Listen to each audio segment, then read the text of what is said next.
Si hay algo que caracteriza esto es una gran dosis de incertidumbre. Incertidumbre porque nadie tiene claro cómo seguimos, podemos hacer varias disquisiciones del aplanamiento de la curva, de la disminución del contagio, de la necesidad de estar haciendo esta cuarentena no de una manera obligatoria, pero va a llegar un momento en que tenemos que descubrir cómo seguimos y esta incertidumbre nos tiene que preparar frente a un cambio adaptativo que incluye la posibilidad de tener anticuerpos, porque si no vamos a estar sin enfermedad y afuera de nosotros la enfermedad. Y las maneras más lógicas de conseguir anticuerpos es a través de una vacuna o a través del suero de una persona que ha sido infectada que nos preste sus anticuerpos. Lo más importante es que este estrés que estamos viviendo nos permita adaptarnos, sobre todo porque nosotros tenemos que darnos cuenta que somos los huéspedes de esto.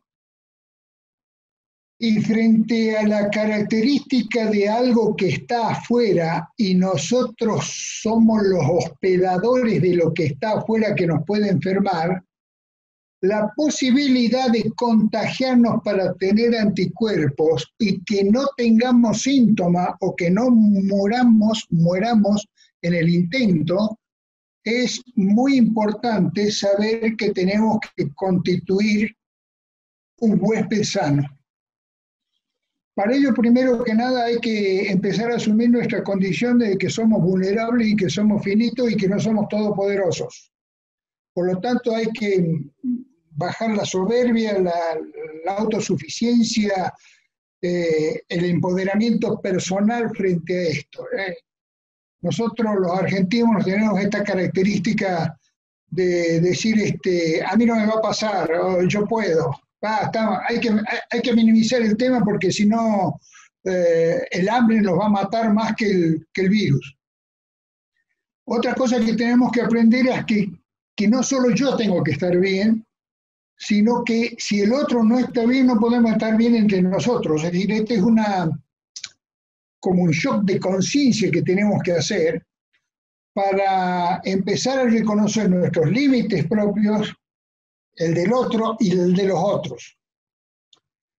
Esto empieza a costarnos energía, es que toda adaptación nos empieza a costar energía, y un huésped sin energía es un huésped lábil. Por lo tanto, tenemos que empezar a desarrollar la reposición de la energía, tenemos que mejorar nuestro sueño porque esta angustia, esta ansiedad, este inconsciente que estamos teniendo adentro muy activado, no nos está dejando dormir bien, es un síntoma que está bastante generalizado, se duerme pocas horas, con sobresalto, y esto no hace bien porque un ritmo alterado nos va a sacar aún más la energía.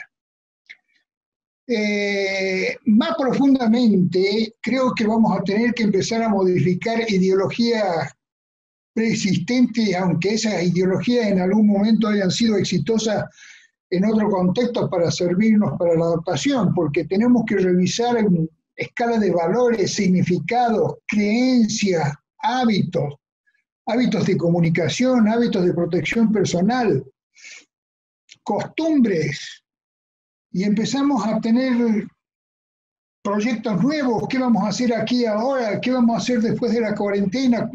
¿Cuándo vamos a poder salir a actuar normalmente? Por lo tanto, esto lo tenemos que ir haciendo teniendo claro que tenemos que tener recursos nuevos y no estar cuestionándonos cuándo lo vamos a adquirir o no, sino que empezar a adquirirlo como naturalmente con la posibilidad de compartirlos. Por lo tanto, mejorar nuestra constitución es aprender, es flexibilizarnos ante lo nuevo, tener empatía, tener paciencia, creatividad, imaginación, desarrollar nuestro ser espiritual, porque esto no es únicamente mente y cuerpo, es espíritu, es el ser, el sí mismo, es la posibilidad de hacer crecer mi consciente sobre el inconsciente. Tenemos que aprender a reírnos, tenemos que leer todos los memes y disfrutarnos, tenemos que la risa es muy importante para desarrollar una sensación de alegría, tenemos que meditar, tenemos que relajarnos, tenemos que practicar la actividad aeróbica aunque más no sea dando vuelta una mesa. Entonces, una vez que vamos comprendiendo esto, una vez que vamos entendiendo cómo sostener el huésped, yo diría que viene lo más importante, que es comenzar a actuar todo aquello que estamos comprendiendo. Hay una pregunta para el doctor Arcelán sobre el sueño, si quieres hacérsela. ¿Qué podemos hacer para mejorar nuestro sueño en este contexto de esta sugerencia que usted nos está dando? En primer lugar, tener una gran dosis de té de tilo y de valeriana, porque creo que es muy importante hacer una relajación previa. Hay una manera muy simple que es aprender a respirar.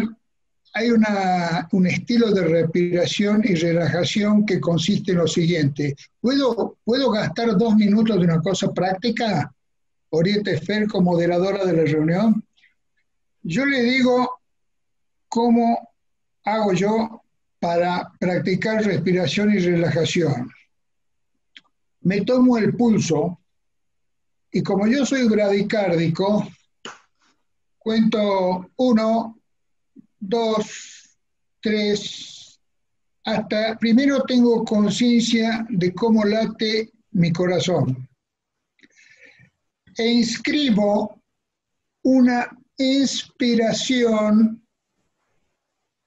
en 7 latidos, hago un sostenimiento en 7 latidos y hago una expiración por la boca en 7 latidos. Eso es un ciclo. Hago un segundo ciclo inmediatamente y luego dejo que el automatismo de la respiración vuelva, porque es una respiración a contrapelo.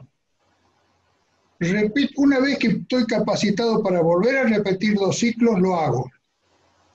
Miren, normalmente no llego a 4 ciclos que siento que he logrado voluntariamente relajar mis ideas y mi cuerpo. Esta es una manera práctica. Ahora, estén seguros que no las ideas en nuestra cabeza se van a agolpar.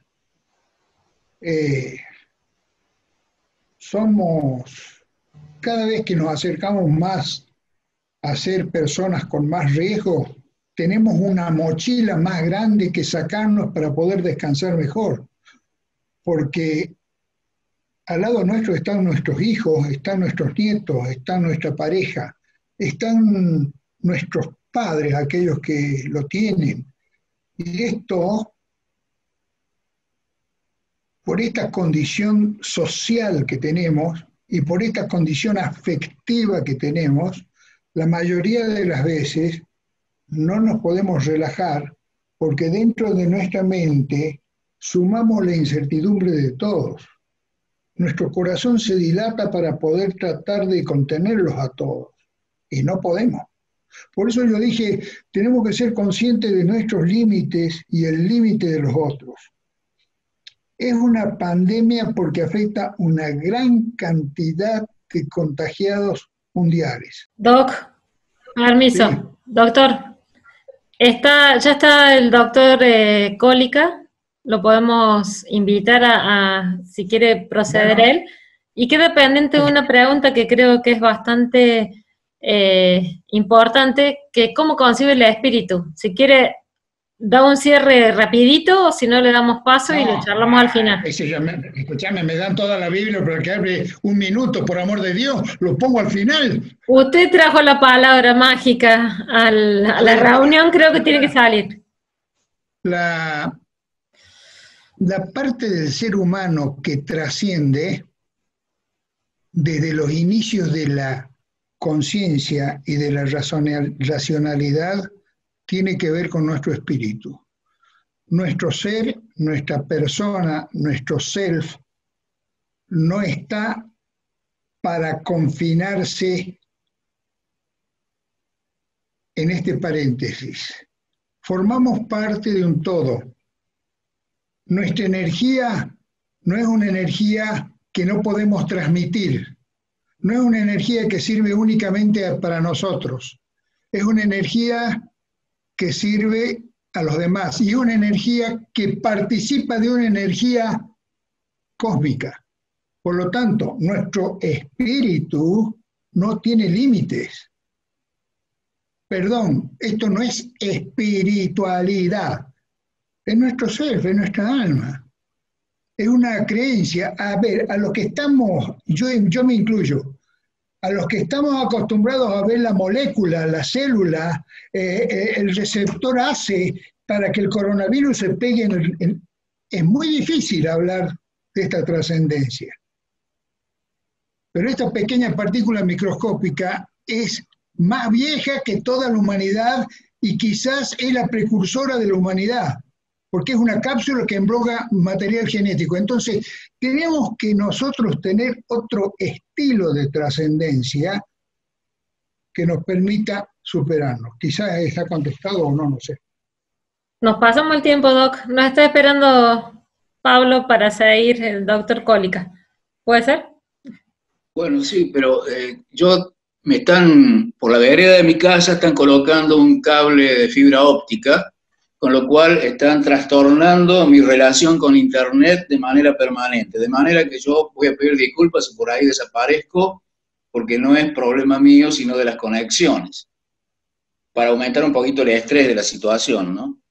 Lo que yo puedo decir con respecto a lo que me preguntaron previamente sobre la repercusión inmunológica, que bueno, es muy conocido, es sabido que todo estrés, sobre todo el estrés cuando se prolonga, produce una serie de sustancias, ¿no es cierto?, partiendo de la base de que aumenta todo el eje neuroendocrino y entonces va a haber un aumento de cortisol sostenido, que aparecen citoquinas inflamatorias de manera cada vez más aumentada, que el mismo sistema adrenérgico, que obviamente está muy inundado de adrenalina, tiene terminales en todos los órganos linfáticos, en los propios linfocitos, y entonces los está activando o los está inhibiendo.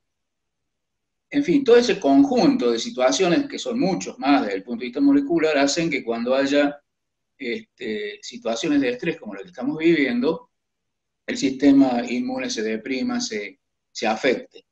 A mí lo que me preocupa no es tanto lo que está sucediendo en este momento, porque en este momento, un poco siguiendo lo que decía Freddy, estamos muy invadidos por el miedo. La reacción que estamos teniendo la humanidad en su conjunto en esta instancia es una reacción absolutamente primitiva. Es la primera reacción que tiene cualquier animalito ante el peligro para la sobrevivencia. Se esconde, se mete en su madriguera. Nosotros nos metemos en nuestra casa y en definitiva lo que está en este momento predominando en muchísima parte de la población, yo diría que un 2/3 por lo menos, es el miedo. El problema va a ser cuando salgamos del miedo, cuando tengamos que retomar nuestra vida en las circunstancias que sean, porque el virus no se va a ir, el virus va a seguir estando con nosotros, como dice Freddy, ya estaban de mucho antes y van a seguir estando, y será o será otra mutación, pero vamos a tener que acostumbrarnos a convivir con esto, y eso implica, de nuevo, una difícil tolerancia a esta incertidumbre que nos va a gobernar, digamos así, de ahora en más. Vamos a seguir teniendo miedo, quizás lo podamos manejar un poco, pero vamos a seguir con miedo, y vamos a tener además una serie de dificultades para poder sobrevivir en el mundo real, porque todo lo que hemos conocido desde el punto de vista económico, por lo menos en una primera instancia que va a ser bastante larga, va a ser distinto. Todos, de una manera u otra, vamos a estar signados por una pandemia económica que por ahora no nos preocupa tanto porque estamos invadidos por el miedo a la sobrevida, pero que seguramente en los próximos meses va a estar presente. De manera que lo que creo es que estamos ante una circunstancia donde nuestra inmunidad va a estar, no solamente por el tema de la invasión del virus y las tormentas de citoquinas, que como ya lo hemos dicho en otros momentos, las hemos vivido, o quienes han hecho terapia intensiva, ¿no es cierto? A mí me tocó muchos años hacer eso. Sabemos que en el shock séptico se produce una tormenta de citoquinas, lo sabemos hoy, pero hace 20, 25 años atrás lo inundábamos de corticoides, como ha hecho un francés ahora que se puso de moda, corticoides en alta dosis, sin saber por qué, tratando de mejorar la situación del shock séptico, que era una tormenta de citoquinas exactamente como la que se da en este fenómeno del coronavirus. Entonces, el tema desde mi punto de vista, absolutamente, diríamos, mínimo en cuanto a la calidad científica, creo que se trata básicamente de un problema en el sistema inmunológico de lo que se llaman linfocitos T reguladores. Los linfocitos T reguladores son los encargados de atenuar normalmente las reacciones inmunológicas exageradas. La gente que sucumbe a este tipo de virus, a este tipo de infecciones, para mí, desde mi interpretación, tiene una deficiencia en las células T reguladoras. Por supuesto que hay algunas publicaciones que dicen que también puede haber una sobreregulación de este sistema T regulador que también jugaría en contra, pero creo que en esta instancia que estamos viendo infectólogos de todos los tipos, lo cual está muy bien, no vemos inmunólogos. No vemos inmunólogos participar de las discusiones ni proponer qué está pasando con esta sobrereactivación del sistema inmunológico. Nos vamos a tener que preparar y vamos a tener que trabajar en los próximos tiempos en fijarnos cómo nos normalizamos o tratamos de normalizarnos desde un punto de vista inmunológico, para lo cual sabemos que todo lo psicoemocional es importantísimo. Mientras estemos con miedo, estemos aterrorizados y estemos encerrados, no nos vamos a poder defender como corresponde. Le dejo la palabra a otro. Bueno, muchas gracias, Doc. Muy lindo, muy importante el mensaje para procesarlo. Ahora, Cecilia Schwartz nos va a hablar sobre cómo defendernos en la pandemia y cómo tomar algunas actitudes desde lo psicológico para poder tener un poco de defensa ante este miedo y levantar este huésped para que no sea que no invite al virus. Ceci, damos paso a tu... Bueno, la idea de esta disertación es un poco darle una mirada un poco más esperanzadora acerca de lo que es esta pandemia y cómo salir de ella de la forma más saludable posible.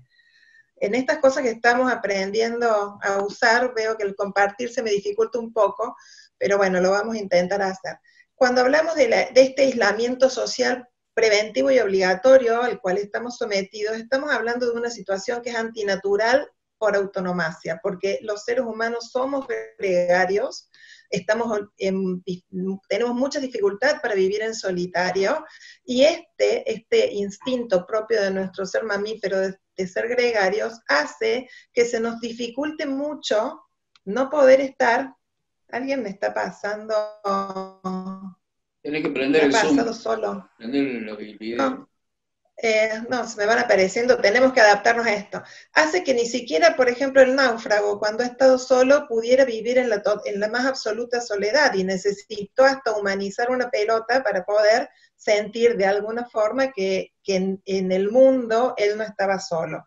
Con lo cual, cuando hablamos de este aislamiento, vemos que hay muchísimas consecuencias psicológicas que están teniendo la gente, que llevamos viviendo no en unos 15 días iniciales, sino en estos 50 y pico días de cuarentena que llevamos. Y la característica fundamental que yo quiero rescatar de esto es que las características vulnerables de la personalidad, cual fuera, se agudizan. Los depresivos se angustian más, sufren más. Los TOCs, los obsesivos, están más ansiosos, están más inquietos, tienen más fantasmas.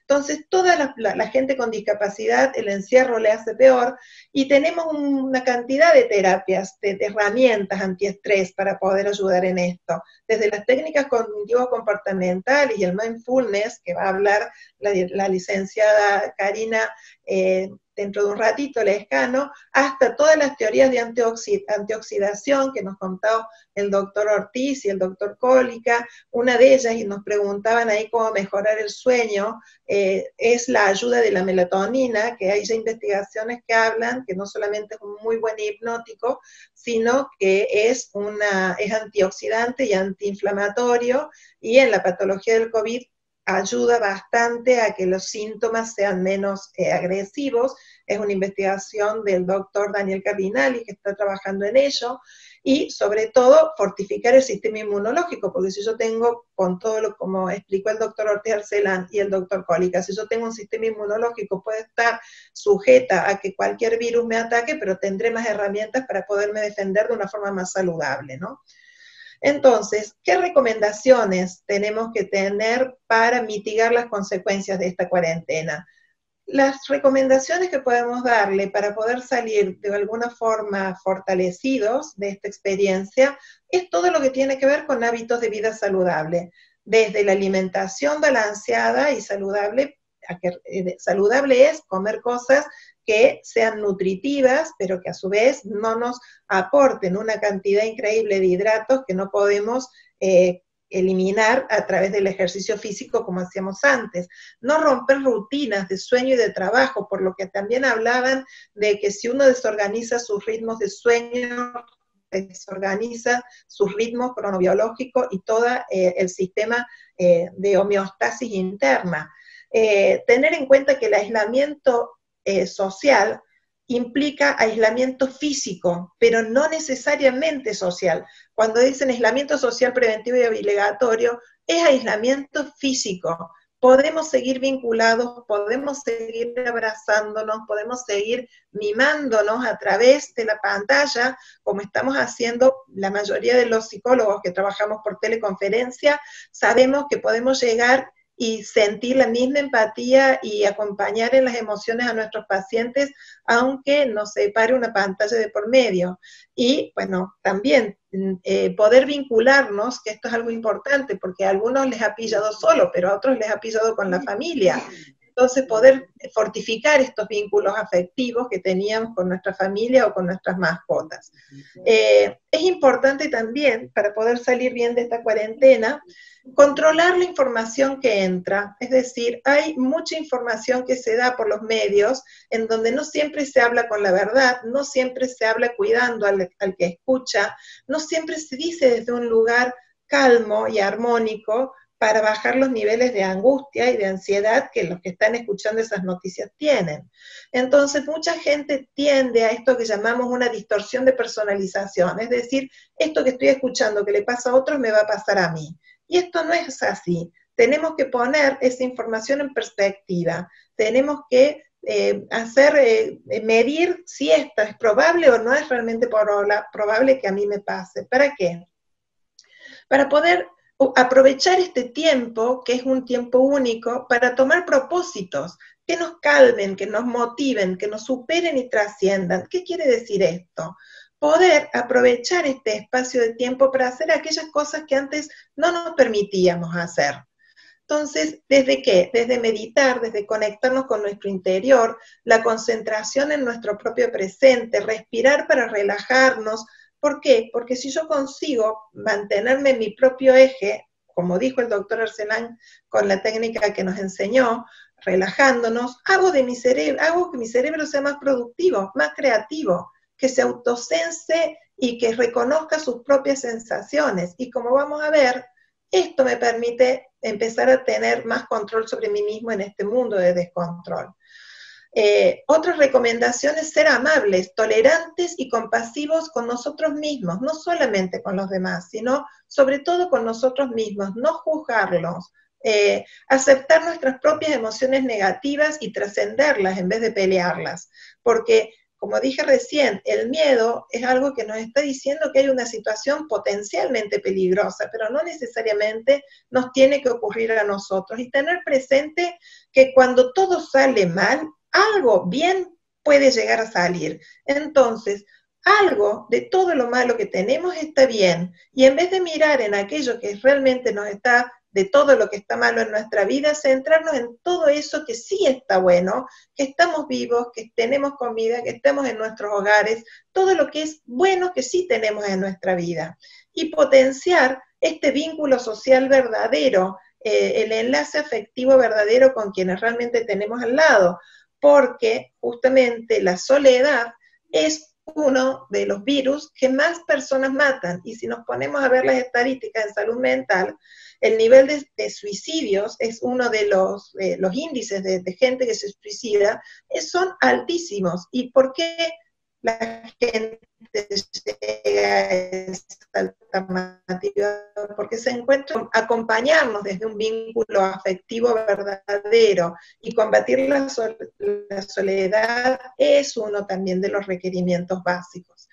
Y cómo lograr este mayor bienestar, pues reconociendo que en estos momentos de incertidumbre, el descontrol es lo que nos guía a hacer dentro de un rato.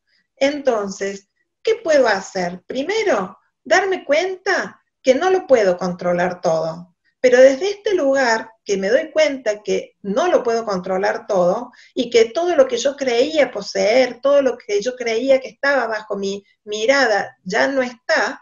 Entonces, ¿qué tengo que empezar a hacer? Controlar el descontrol. ¿Y qué es controlar el descontrol? Primero, aceptar y tratar de aprender de este descontrol. ¿Qué tengo que aprender? Aprender qué cosas que sí puedo controlar.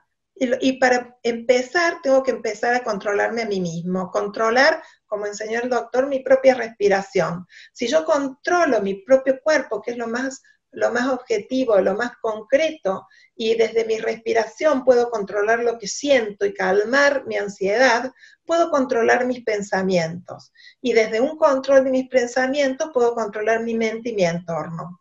Entonces, una vez que yo consigo estar en mi eje, puedo empezar a fluir más allá, dejarme ser, pensarme ilimitadamente, no pensar en lo que no puedo, sino pensar en todas esas posibilidades que nunca se me ocurrieron que están en mí, abrir mis cadenas, las cadenas de mis miedos y de mis creencias, abrirme al mundo de posibilidades para programarme por encima de los acontecimientos, para programarme más allá de la negatividad que hay, y para poder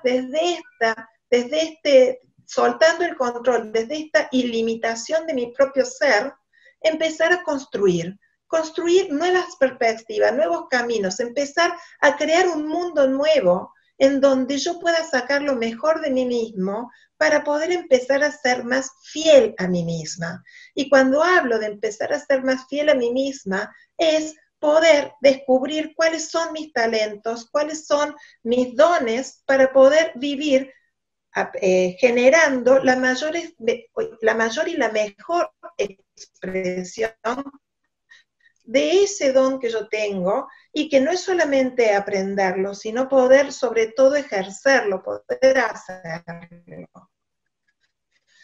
Yo siempre digo que esta pandemia mundial es una oportunidad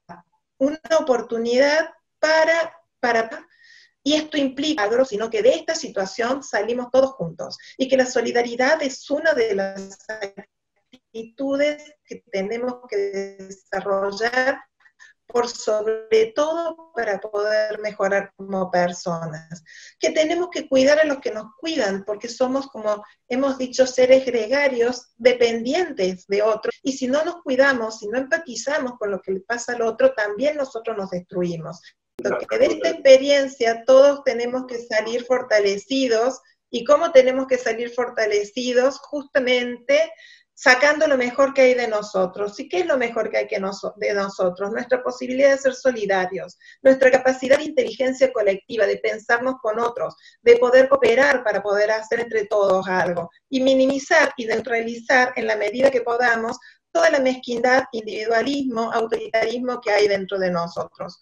¿Por qué esto? Porque nosotros podemos llegar a salir de esta situación más crecidos, más maduros, pero siempre y cuando de esta experiencia podamos trabajarlo y salir entre todos. Por eso yo siempre digo, y un poco, no sé si acá alcanzan de ver nuevamente la pantalla, que de esta situación salimos entre todos con la conciencia de que mi salvación viene de la mano de la salvación de todos. Y esto lo hacemos juntos. Y este es el mensaje que yo quería dejarles para poder terminar y que puedan tener una idea de que esta experiencia es para aprendizaje y entre todos lo vamos a poder conseguir. Gracias. Excelente, Ceci. Realmente muy buen mensaje para todos. Y para concluir esta idea, ahora Karina Lescano, especialista y con amplio conocimiento y práctica en mindfulness, nos va a no solamente explicar un poquito sobre lo que es y lo que no es mindfulness, sino también nos va a dar para cerrar una práctica, porque, como dice ella, la única forma de comprenderlo es vivenciarlo. Así que damos paso a Karina, y ¿estás por ahí, Cari? Sí, estoy aquí, Oriel, gracias. Bien. Voy a ver si puedo compartir la pantalla, me avisas si se ve.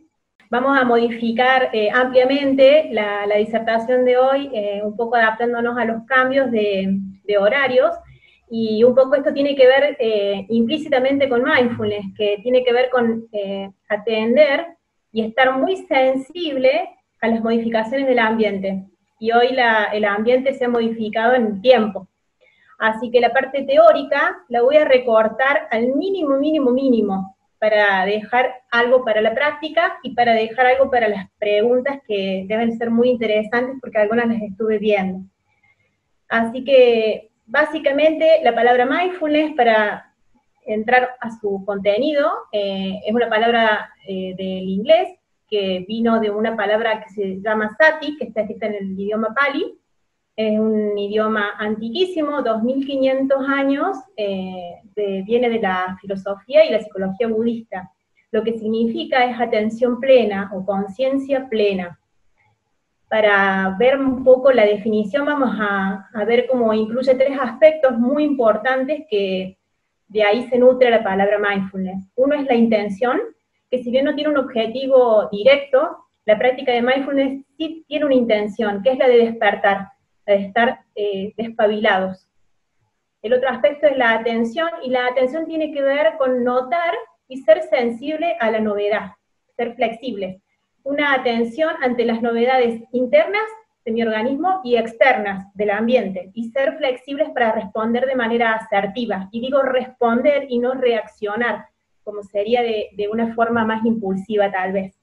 Y el tercer aspecto, que es un aspecto complejo porque depende de los autores, y hoy no voy a tener tiempo para desarrollarlo ampliamente, tiene que ver con la actitud mindfulness, que son cualidades en las cuales yo me voy a desempeñar en mindfulness. Esta actitud podemos resumirla, depende de los autores, pero voy a tomar un autor que es bastante didáctico y sintético, que es Siegel, que él dice que la actitud mindfulness tiene que ser una actitud con curiosidad o mente de principiante, con mucha apertura, con aceptación y con amor. Así que esto sería más o menos, en muy resumidas cuentas, la definición de mindfulness. ¿Qué no es mindfulness?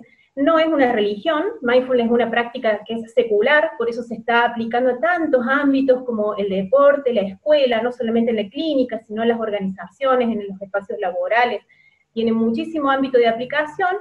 No es una religión, no es una meditación per se, si bien lo usamos como técnica en el ámbito de la clínica, no es una meditación per se. De hecho, meditación implica en su significado cambiar los estados de conciencia en la mente, y mindfulness es todo lo contrario, es traer la conciencia al momento presente, no cambiarla. No es dejar la mente en blanco, sino es notar nuestros pensamientos y ponerlos en esa calidad, que son solo pensamientos. No es una técnica de relajación porque no es el objetivo final, sino es lo que la persona traiga en el momento presente y cómo responder a esa situación. Ni es una mirada romántica de la vida, sí es un recurso de ampliar nuestra mente, y ahora vamos a ir viendo un poco, sabiendo qué es y qué no es, algunos de sus beneficios. Yo he tomado también al autor Siegel porque puede sintetizar bastante didácticamente los beneficios, que son muy amplios, hay muchísimos estudios actualmente y van creciendo. En los tres ámbitos en los que podemos ver sus beneficios son en el ámbito físico, en el ámbito psicológico y en el ámbito social, muy en consonancia con lo que decía recién Cecilia. Para abocarnos en la parte física, bien general, esto es un mundo en cada uno de los aspectos que yo podría hablar eternamente, pero para sintetizar, la práctica de mindfulness en el ámbito físico mejora el funcionamiento del organismo y aumenta el sistema inmunitario.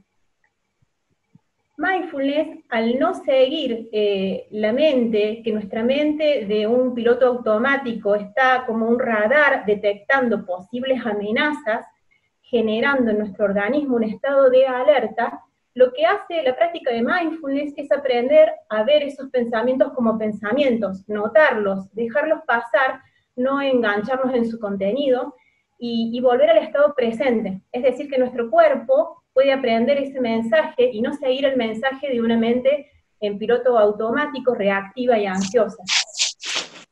En el aspecto psicológico, desde el aumento de la concentración, que el aumento de la concentración genera serenidad en el organismo, al aumentar la concentración y la atención aumenta el rendimiento en distintas áreas, rendimiento a nivel social, rendimiento a nivel laboral, a nivel pedagógico, como ayuda a la serenidad, también nos va a ayudar a regular las emociones, nos hace tener como una sintonía presente que nos ayuda a responder de una manera más asertiva y menos reactiva. Y sobre todo lo más importante que genera la práctica sostenida del mindfulness es una mayor metacognición que nos lleva a un autoconocimiento. ¿Qué quiero decir con esto? Con metacognición me refiero a esto de saber que estoy sabiendo algo, el Homo sapiens sapiens, saber que estoy pensando y ser consciente de que estoy pensando, y eso me lleva a un gradual autoconocimiento, que es uno de los recursos más saludables que tenemos para apelar. Desde mi autoconocimiento voy a poder detectar qué es lo que estoy necesitando momento a momento, y en función de eso, qué comportamiento voy a elegir hacer en función de mi necesidad. Y por último, y no menos importante, mejora y ayuda en la conexión social. Esto que decía Cecilia, de que nos salvamos entre todos y que no es una cuestión individualista. Nos mejora en la empatía, en la respuesta social, en la medida que yo puedo detectar todas las variables no verbales que expresa la emoción de la persona con la que estoy, puedo responder en función de ese contexto y no en función de mi prejuicio o mi piloto automático. Y favoreciendo la conexión social, imagínense los beneficios que podríamos encontrar en todas las áreas. Bueno, muy sintéticamente, para darle un lugar a la práctica, acá quería mostrarles cómo vienen creciendo lo que es publicaciones y estudios científicos, porque todos estos beneficios que yo les menciono, y están muy bien detallados en función de áreas cerebrales y qué procesos psicológicos se trabaja, con resonancias, con distintos tipos de estudios se pueden evidenciar estos beneficios. El estudio científico se ha trabajado más con adultos que con niños, pero con niños también hay publicaciones de los beneficios en relación a distintos tipos de prácticas. Pero siempre digo lo mismo, si no practicamos mindfulness y yo solo hablo de mindfulness, es como ir a un restaurante y solo leer el menú. Así que ahora vamos a hacer una breve degustación de lo que sería una práctica de mindfulness en relación a revisar estos tres aspectos que les comentaba de los beneficios, de lo físico, de lo psicológico y de lo social. Para esto voy a iniciar la actividad tocando una campanita, y la voy a finalizar también con el sonido de la campana. Lo que les voy a pedir es que Busquen una postura cómoda en donde están, así como están sentados, en lo posible, traten de mantener la columna erguida y los hombros levemente inclinados hacia atrás y hacia abajo, y los voy a invitar a cerrar los ojos y a dejarse guiar en muy breves minutos, como para dar un poco de tiempo para las preguntas.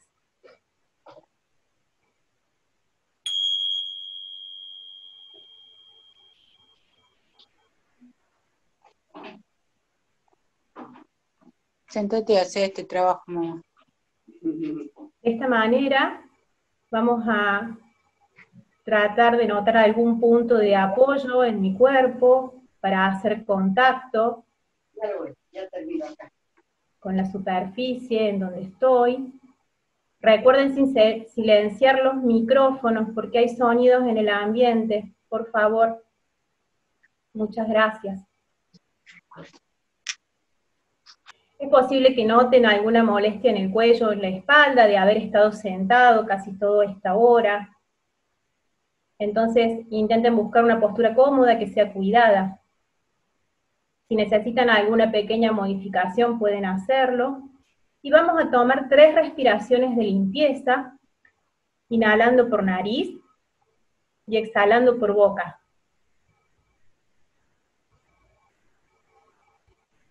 Al inhalar, confíen en su propia sabiduría corporal, y al exhalar, intento liberar tensiones en el entrecejo, la frente,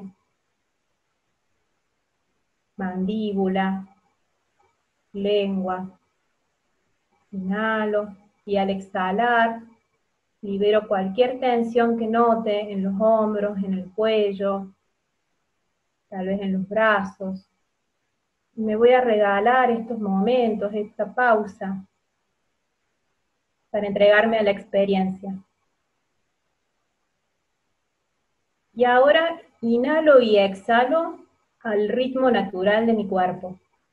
Si es posible y no tienen la nariz tapada, pueden inhalar y exhalar solo por nariz.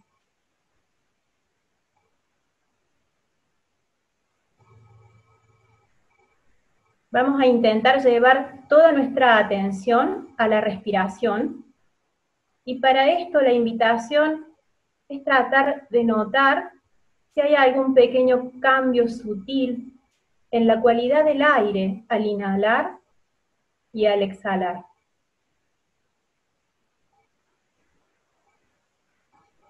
Si atiendes a tu respiración, posiblemente notes que al inhalar exhalamos un aire más frío y seco, y al exhalar el aire se torna más cálido y húmedo. Inhalo y exhalo. Si la mente me trae pensamientos, solo los noto y trato de dejarlos pasar con amabilidad, y trato de volver a llevar mi atención a mis fosas nasales y a mi respiración.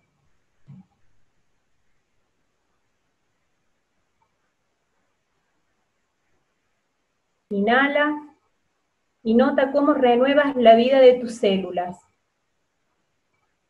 Exhala y suelta tensiones. Inhala y nota cómo ingresas vitalidad a tu cuerpo. Exhala y trata de liberar cualquier microtensión. Inhalo y exhalo. Y mientras es posible pensar que al inhalar y al exhalar estoy vivo. Mi respiración en este momento puede dar cuenta que en este equilibrio dinámico en el que estoy, me encuentro más cerca de la salud.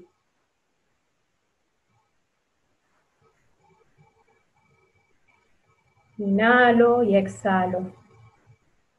Mientras atiendo a la respiración, nota que estás pudiendo escuchar y comprender esta guía, lo cual da cuenta de la comprensión de tu mente. Imagina todos los mecanismos sutiles y complejos que esto conlleva. Y con esto empezamos a abrir la puerta hacia un mayor nivel de conciencia. Inhalo y exhalo. Soy consciente de que estoy comprendiendo y que estoy eligiendo ser consciente. Mi toma de conciencia da cuenta que mi mente está en pleno funcionamiento. Y mientras inhalo y exhalo, ahora te voy a invitar a que pienses que en este preciso momento hay dolor y sufrimiento en muchas personas. Acá en nuestro barrio, en la ciudad, en el país y en el resto del mundo. Y el sufrimiento es parte inherente a la vida.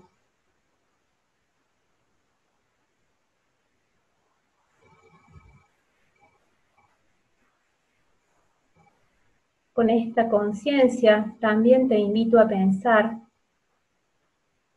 que en este preciso momento también hay muchas personas que de una manera activa están con vocación y amor por acompañar y ayudar a mitigar el dolor y el sufrimiento.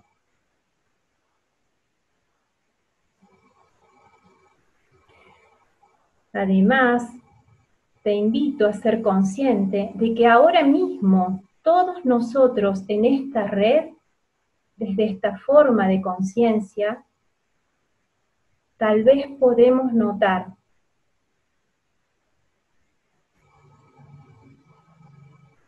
a lo mejor alguna acción concreta que podríamos hacer antes de finalizar el día para acompañar el dolor y el sufrimiento de alguna persona que conocemos o queremos o nos hemos relacionado. Puede ser algo pequeño. Hablarla, ofrecer una escucha o mirada cálida, tener un gesto de contención,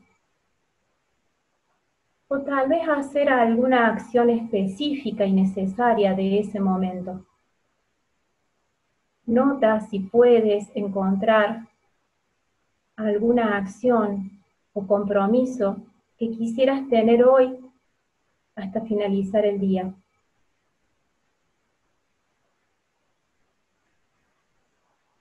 Somos conscientes de que formamos una red de humanidad. En esta red compartimos la necesidad de tener paz, de ser felices y de estar libres de sufrimiento. Yo y tú, al igual que todas las personas, tenemos un deseo ferviente de tener paz, de ser feliz y de estar libre de sufrimiento. Y eso nos une en una humanidad compartida.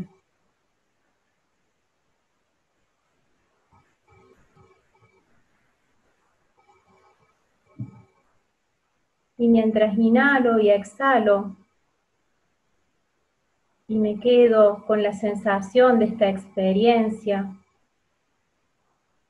de a poquito les voy a pedir que vayan trayendo su atención al espacio físico en el donde se encuentran.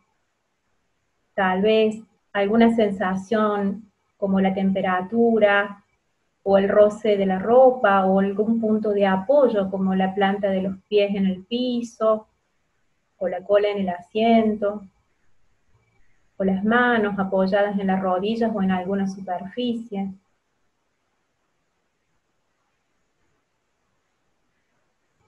De esta manera, cuando suene la campanita y ustedes estén listos de a poco, pueden abrir los ojos.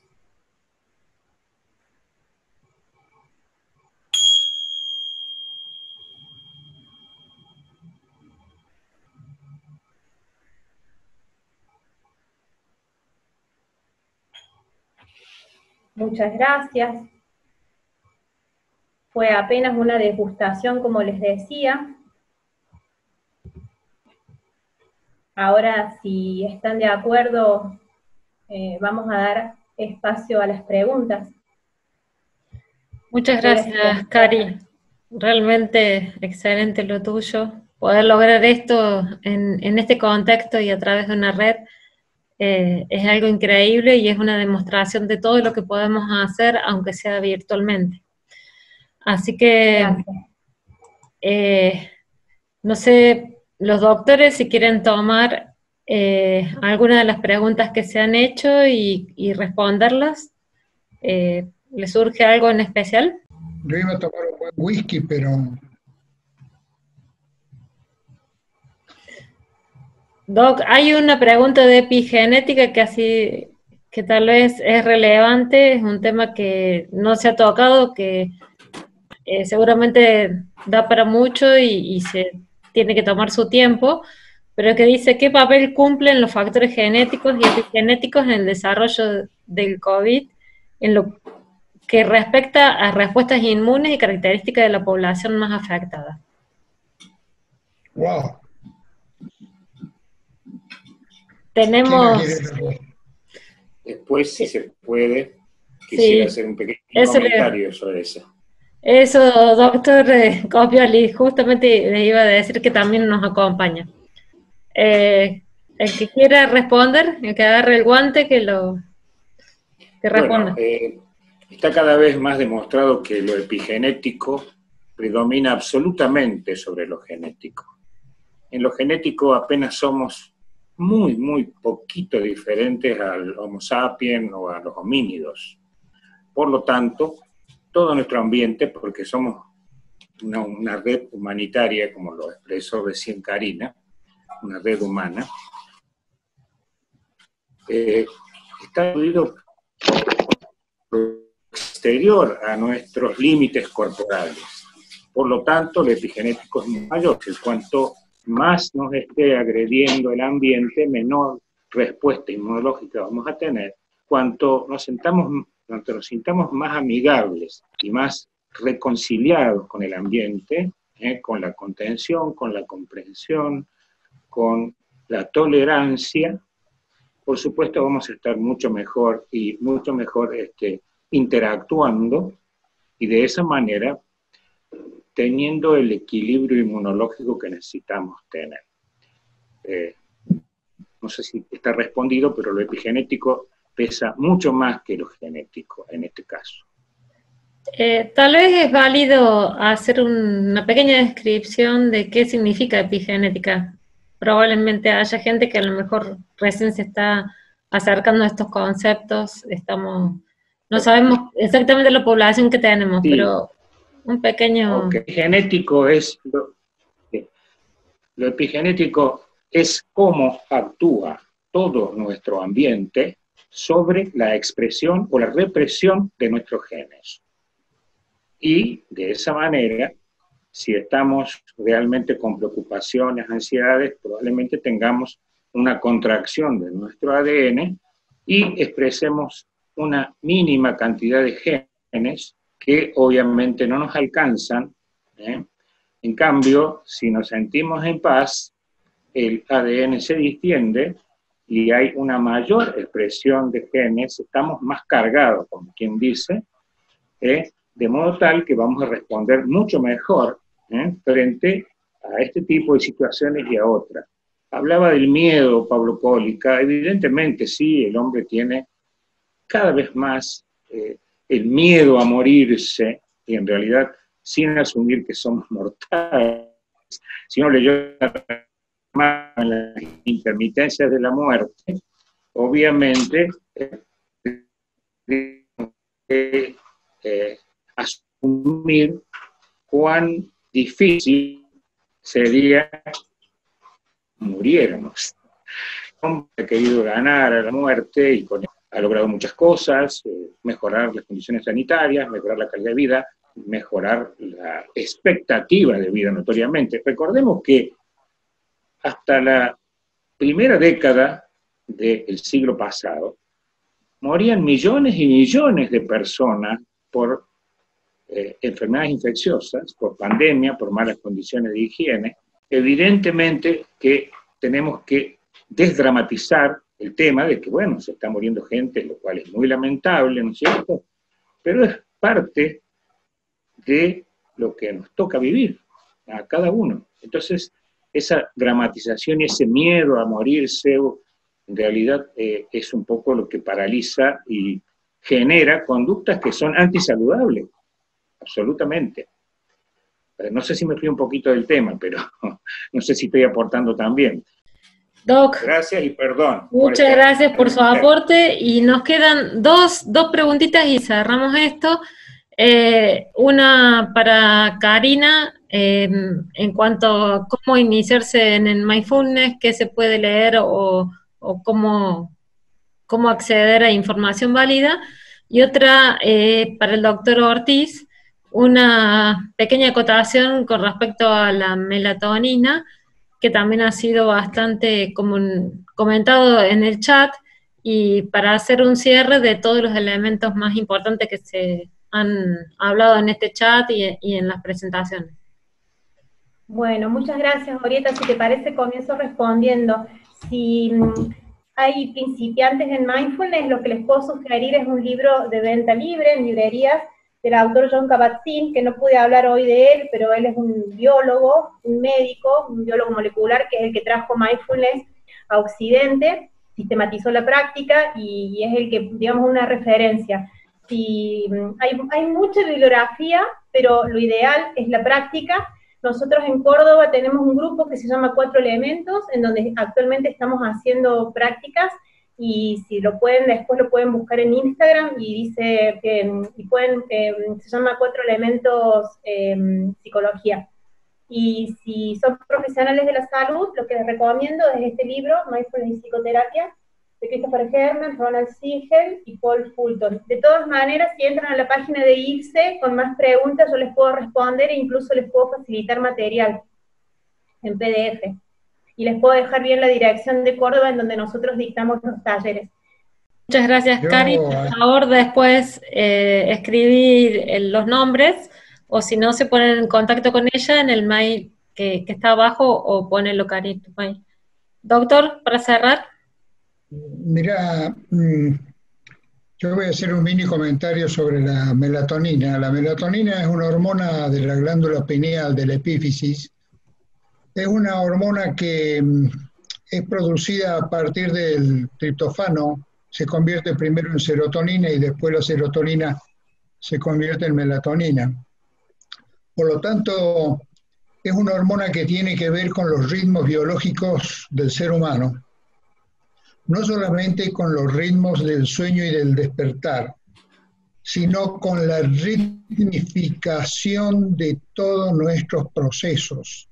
Ustedes saben que nosotros no solamente tenemos el ritmo del eje de hipotálamo hipófiso-adrenal, sino también tenemos ritmos que son ultradianos, que ocurren cada 20 minutos, otros cada 2 o 3 horas. Las mujeres saben bien de su ritmo menstrual. Es decir, el ser humano no es un ser estático, es un ser dinámico, y aún en el sueño utiliza esta variación de ritmos, de las cuales a nosotros nos genera la posibilidad de entender que una buena ritmificación nos va a generar una buena defensa. Esto a propósito de lo que hace la melatonina. Hoy en día es una medicación externa que puede ayudar a nuestros ritmos, y es muy útil tomarlo a un determinado horario, y hay que tomarlo a una dosis adecuada. Cada uno tiene una dosis adecuada. Se vende en comprimidos de 3 miligramos, o se puede hacer fabricar en comprimidos de hasta 60 miligramos.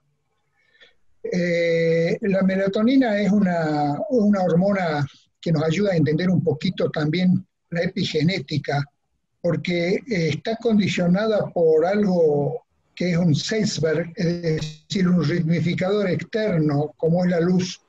La luz y la oscuridad son las que nos generan esta característica de ritmo biológico sanador. El ritmo de la respiración que recién Karina nos hacía practicar con inhalación y expiración es un ritmo sanador, porque es un ritmo voluntario. Con respecto a lo que nosotros tenemos como información básica, ¿qué es lo que traemos en la genética? Muy bien decía el doctor Copioli que todo lo que nos rodea, externa e internamente, puede hacer variar esta información. Hoy en día nosotros tenemos que tener en cuenta que este organismo microscópico que se acerca por el aire primero a la faringe, a las fosas nasales, donde anida porque hay buenos receptores, y que después en la misma respiración puede ser trasladado justamente al árbol respiratorio, donde recién hacíamos una buena respiración, y se contacta con unas células que tienen un receptor, células nuestras que tienen un receptor, en el cual el virus es una proteína que se pega a nuestras células, y son nuestras células las que engloban el virus y lo meten adentro, y esto, como es una cápsula que tiene material genético, empieza a hackearnos toda la maquinaria de nuestra célula para que replique, porque su única función es replicarse y replicarse. Claro, nuestra maquinaria hackeada hace que de pronto haya una gran alarma y se genere una inflamación, y si nosotros no tenemos este equilibrio que estamos buscando, entendiendo y comprendiendo, hacemos una tormenta de información que genera más inflamación. La tormenta de citoquinas no es nada más que eso, y nuestros pulmones empiezan a generar toda una serie de detritus o desmatar estas copias replicadas, y va generándose toda una inflamación alveolar que va dificultando el intercambio gaseoso que nos hace tan bien. Por eso una de las primeras condiciones que hay que tener es tener en cuenta que vamos a entrar en hipoxemia. Por eso hablo de que hablar de melatonina, hablar de epigenética, hablar de genética, frente a esto que estamos viviendo hoy, es muy importante. Y el generar en nosotros esta conducta saludable implica nuestra principal función, porque tenemos que generar una defensa equilibrada, unos anticuerpos equilibrados. No sabemos cuánto van a durar, no sabemos si va a ser para toda la vida, pero al menos tenemos que tenerlos para poder entender que quizás tengamos que convivir toda la vida, como lo dijo hoy día la Organización Mundial de la Salud, con el COVID-19. Esto no es una final alarmístico de ninguna manera. Yo lo que quiero es simplemente hacer una síntesis para decirle, tenemos mecanismos, tenemos curador interno, tenemos experiencia de sobrevivir a nosotros mismos en primer lugar, hemos tenido contingencias en la vida que nos han permitido ser empoderados de nosotros mismos para poder evitar que lo externo nos consuma. Así que yo quería acabar con este mensaje, sé que es un mensaje importante y espero que les llegue a todos. Yo termino agradeciéndoles a todos la atención y la posibilidad de habernos permitido comunicarnos con ustedes. Oriente. Bien, muchas gracias a todos. Estoy queriendo compartir la pantalla de la presentación. A ver. Para invitarlos a la próxima jornada del día 6 de junio, que estamos elaborando para poder profundizar sobre estos temas. Como verán, cada uno de estos temas da para mucho y hay muchas implicancias que en la medida que podamos conocerlos y desde una mirada PINE, claramente la mirada PINE es una mirada distinta, porque es integral, podemos hablar de todo y hablar de cada cosa a la vez, y poder escuchar estas personas que llevan muchos años, no solamente estudiando y armando estos pensamientos, sino también con una práctica clínica realmente una trayectoria que nos pueden ofrecer múltiples miradas y múltiples experiencias. Así que pronto los invitamos a seguir la página y todas nuestras informaciones, porque ya vamos a comunicar. La idea de esa jornada es una jornada dinámica con conferencias y con trabajos prácticos que los pondremos a punto al finalizar en un debate. Esperamos que les haya gustado, agradecemos la convocatoria, y también hay mucha gente que sabemos que se ha quedado sin poder ingresar, pero vamos a compartir esto en nuestras redes, en la página de Facebook, de ILSE, de Instagram y también de YouTube. Muchas gracias, buenas noches, y que tengan un lindo descanso con mucha melatonina y relajación. Nos vemos pronto. Gracias, Orieta. Gracias a ustedes. Chao, gracias a todos, gracias por haber estado. Chao, muy linda la charla. Gracias a todos. Muchas gracias a todos. Gracias a vosotros por haber. Muchas gracias a todos. De un modo particular al doctor Arcelán, y que tengan buenas noches. Bueno, me uno a los agradecimientos. Yo también aproveché mucho toda la experiencia. Muchas gracias a todos. Muchas gracias a todos por el esfuerzo que han hecho y por todo lo que han presentado, y nos han transmitido cosas muy valiosas y novedosas. Y sobre todo a mi doctor Arcelán, que bueno, para mí es un gusto escucharlo. Adiós.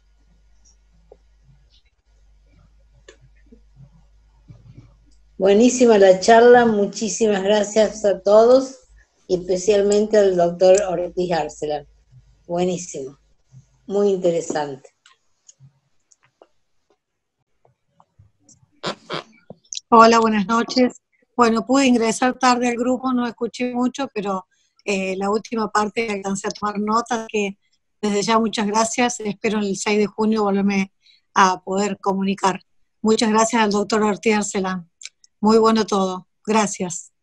Sí, nadie invita un asado acá, ¿eh? Nadie. El doctor Arcelán. Estoy desesperado de hambre, por favor. Nadie invita un asado. Por la cuarentena, por amor de Dios. Yo tengo un cordero, doctor, si quiere venir, lo invito. Un corderito con un vino. Pero no podemos.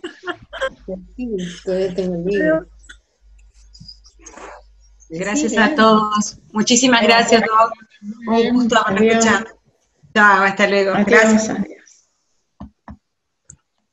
Doctor Freddy, todavía tengo el libro que le prometí para Navidad, lo estoy conservando, pero si demora en retirarlo, creo que lo voy a leer yo. Buenas noches. Amigo, lo voy a buscar con una buena botella de vino, gracias. Chao, chao. Buenísimo, Freddy, buenísimo. Hola, buenas noches. Muchas gracias a todos. Excelentes, muy didácticas todas las exposiciones. Realmente un grupo muy importante que ayuda a enfrentar esta pandemia, pero con optimismo y desde ese enfoque de la psicoinmuno-neuroendocrinología que realmente nos impacta desde el punto de vista de un ser que está conectado en una red biológica. Buenas noches a todos, muchas gracias. Felicitaciones también a las conductoras de la reunión. Muchas gracias a todos. Gracias, Doc. Te quiero mucho. Y espero que nos reunamos con el asador. Bueno, muchísimas gracias a todos y damos por finalizada la reunión. Los esperamos el 6 de junio. Adiós a todos, gracias. Adiós, doctora.